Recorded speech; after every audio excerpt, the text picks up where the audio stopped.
అలాగే వేదిక అలంకరించినటువంటి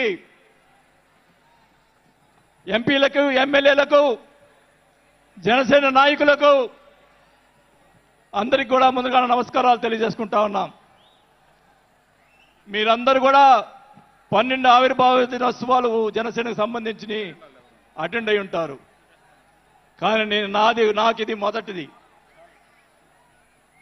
అసలు బాలినేని శ్రీనివాసరెడ్డి అనేవాడు వైసీపీ విడిపోయి బయటకు వస్తాడా అనుకొని చాలా మంది మాట్లాడినటువంటి పరిస్థితులు ఉన్నాయి. నాకు క్షమించండి కొద్దిగా, ఎందుకంటే మొదటిసారి కాబట్టి ఒక 5 నిమిషాలు తీసుకుంటాను. దయచేసి మనోహర్ గారు క్షమించాలని కోరుకుంటా ఉన్నా. మొదటగా నాకు రాజకీయ భిక్ష పెట్టింది రాజశేఖర రెడ్డి గారు. రాజశేఖర రెడ్డి గారు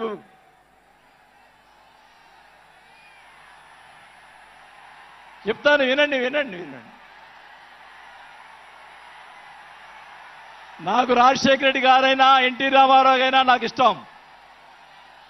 మీరు దయచేసి వినాలా. నేను నిజాలు చెప్తాను, పిఠాపురం సాక్షిగా అన్ని నిజాలే చెప్తాను. వినాలా, నాకు జరిగిన విషయాలు కూడా చెప్తాను.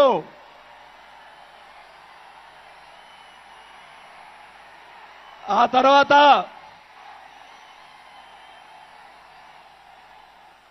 ఆయన జగన్మోహన్ రెడ్డి గారు పార్టీ పెడితే రాజకీయ భిక్ష పెట్టాడు కాబట్టి నేను మంత్రి పదవి వదులుకొని ఆయన వెంట నడిచాను. నేను 4 సంవత్సరాలు, మనోహర్ గారికి తెలుసు, 4 సంవత్సరాలు మంత్రి ఉంది నాకు. అయినా కానీ నాకు రాజకీయ భిక్ష పెట్టాడు కాబట్టి, మానవత్వం అనేది ఉంది కాబట్టి నేను ఆ రోజు ఆయనకి తలిచాను. కానీ ఏం జరిగింది, నాకు మంత్రి వదిలిపెడితే మంత్రి ఇచ్చి మంత్రి తీసేశాడు. అవన్నీ నేను కూడా బాధపడిన, నేను మంత్రి అనేది ఐ డోంట్ కేర్. ఆ రోజు 4 సంవత్సరాలకే వదిలిపెట్టాను.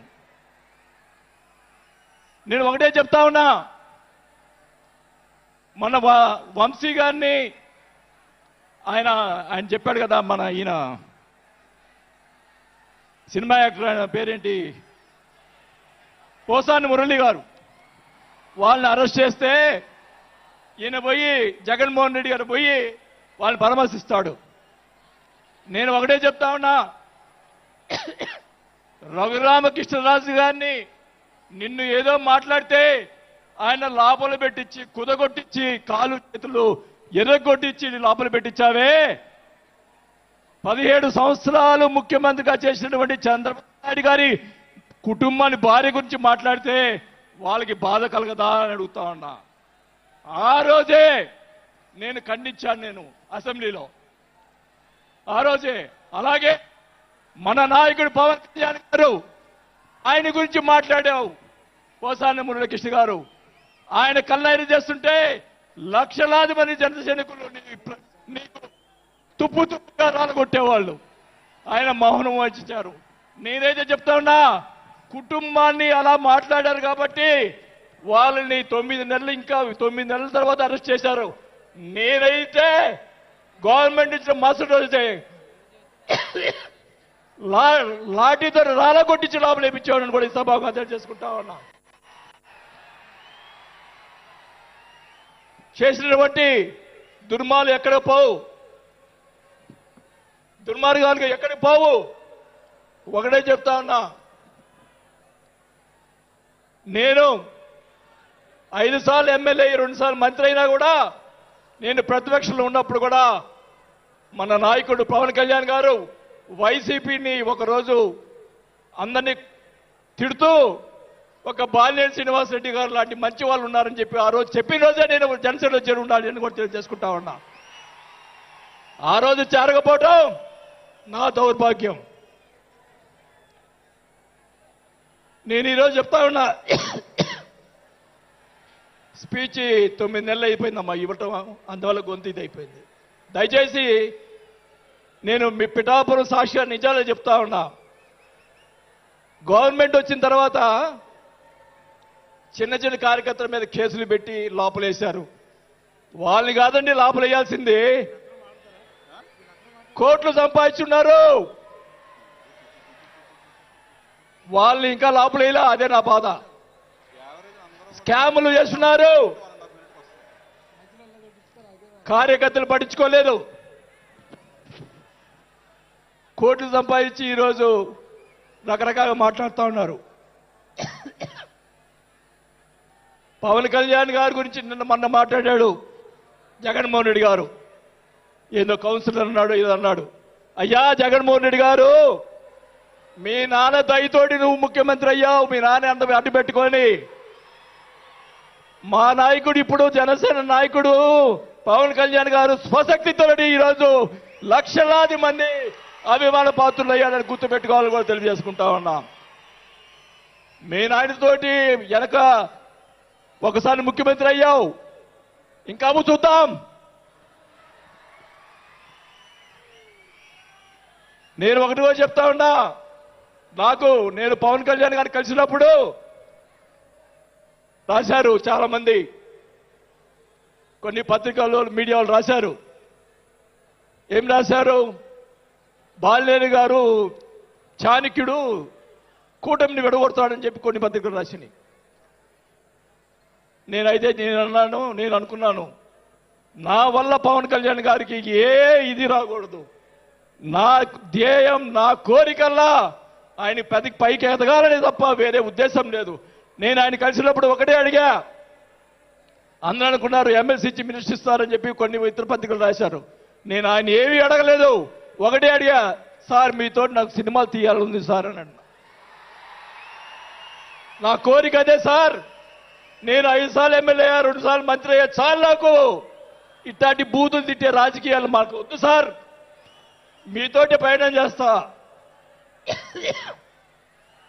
జనసేనని నా సాయశక్తులా నేను చేయగలని మా జిల్లాలో 6 నెలల తర్వాత కార్పొరేట్లను చేర్పించాం. మీరు ఛాన్స్ ఇవ్వండి. మా జిల్లాలో జిల్లా పరిషత్తు అన్నీ కూడా జనసేన చేస్తానని కూడా సభకు తెలియజేసుకుంటా ఉన్నా. మాకు ఇవ్వండి ఛాన్స్.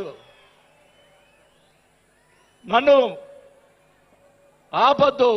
నాకు జరిగిన అన్యాయం మళ్ళా ఒకరోజు మీటింగ్లో చెప్తా. ఒకరోజు చెప్తే సరిపోదు, ఎందుకంటే టైం లేదు కాబట్టి. నాకు అన్యాయం జరిగిందని చెప్తా. జగన్మోహన్ రెడ్డి గారు చేసినటువంటి అన్యాయాలన్నీ చెప్తా, నాకు జరిగినటువంటి అన్యాయాలు. నేను ఒకటే చెప్తా ఉన్నాను సార్, మీకు కూడా దయచేసి జనసేన కార్యకర్తలు చూస్తున్నాను. అన్ని నియోజకవర్గాల్లో ఎమ్మెల్యేలని చాలా మంది గెలిపించారు, కార్యకర్తల్ని జనసేన వాళ్ళని పట్టించుకోవటం లేదు. దయచేసి చంద్రబాబు నాయుడు గారు, పవన్ కళ్యాణ్ గారు ఇద్దరు కూర్చొని ఒక ప్రెస్ మీట్ పెట్టి ఎమ్మెల్యేలందరికీ ఫిరాయించండి. జనసేన కార్యకర్తలు కూడా మీరు వాళ్ళకి రావాల్సినటువంటి రేషియో ప్రకారంగా వాళ్ళు కష్టపడి పనిచేశారు. ఇప్పుడు తెలియదు ఆ బాధ. రేపు ఎలక్షన్ తెలుస్తుంది. వాళ్ళు వాళ్ళు అడుగుతారు రేపు, దానికి సమాధానం చెప్పాల్సిన బాధ్యత ఆ ఎమ్మెల్యేలకు ఉంటుంది. కాబట్టి ఇద్దరు కూడా ఇప్పుడే వెంటనే అది చేస్తే మీకోసం ప్రాణాలు ఇచ్చేవాళ్ళు ఉన్నారు ఇక్కడ. అలాంటి వాళ్ళని మనం కాపాడుకోవాలి. కాబట్టి నేను ఇలా మాట్లాడుతున్నానని అనుకోకుండా మన నాయకుడు బాగుండాలని కోరుకోవాలి.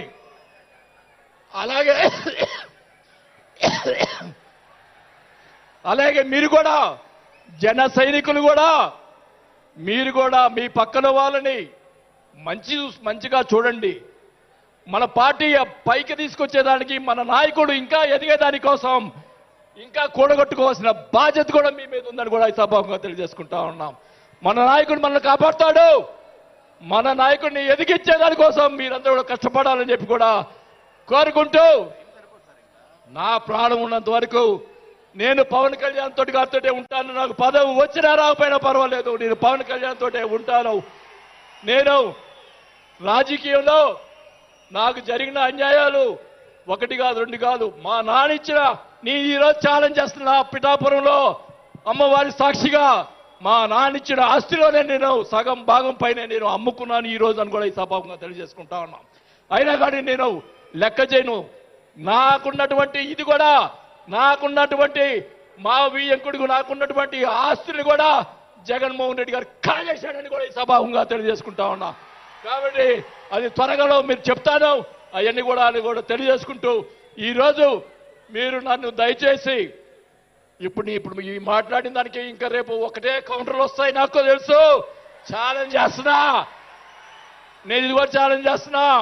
చంద్రబాబు నాయుడు గారు కూడా అడుగుతా ఉన్నా, మొత్తం మొన్న జరిగినట్టు ఉన్నటువంటి ఎమ్మెల్యేలు అందరి మీద ఎంక్వైరీ, నా మీద కూడా సహా ఎంక్వైరీ చేయండి. ఎవరు అన్యాయం చేశారో, ఎవరు తప్పులు చేశారో, ఎవరు కోట్లు సంపాదించారో మొత్తం బయట పెట్టాలని కూడా ఈ సభగా తెలియజేసుకుంటా ఉన్నా. ఈ ఉక్రోషం, ఈ బాధ నాకు తెలుసు, మా కుటుంబానికి తెలుసు. మా కుటుంబం ఎంత ఇబ్బంది పడిందో నాకు తెలుసు. కాబట్టి పవన్ కళ్యాణ్ గారు ఆయన ప్రతిపక్షంలో ఉన్నప్పుడు కూడా బాల్యం లాంటి మంచి వాళ్ళు అని అన్నప్పుడే నాకు ఆ రోజు నేను రాసింది పవన్ కళ్యాణ్ గారిని. కానీ ఈరోజు అది నాకు ఆ రోజు రాత బాగాలేదు కాబట్టి ఈరోజు ఇలా ఉన్నాను. నాకు పోయినా పర్వాలేదు, కానీ నేను ఆయన సేవ చేసుకున్నాను. కానీ నా కోరిక, నాకు రాజకీయ పదవి వచ్చినా కాబట్టి నాకు ఒక కోరిక ఏంటంటే పవన్ కళ్యాణ్ గారు నాకు మాట ఇచ్చాడు సినిమా తీస్తానని. ఆ సినిమా తీస్తే చాలని చెప్పి కూడా శ్రీబాబుగా తెలియజేసుకుంటూ సెలవు తీసుకుంటున్నా. జై జనసేన. గౌరవనీయులు తెలంగాణ రాష్ట్ర ఇన్ఛార్జ్ శ్రీ వేమూరి శంకర్